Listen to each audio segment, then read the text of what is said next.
سلام بینندگان عزیز، مرحمت به کانال من خوش آمدید.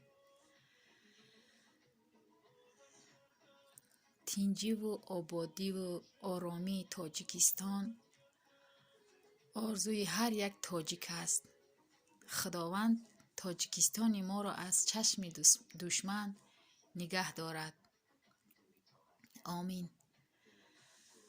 من امروز کسانی که به کانال من تازه پیوستند خوش آمدین میگم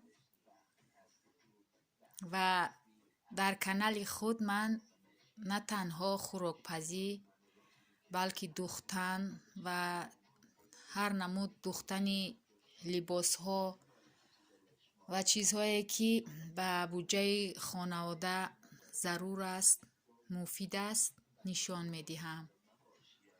مرحمت در کانال ما بمانید.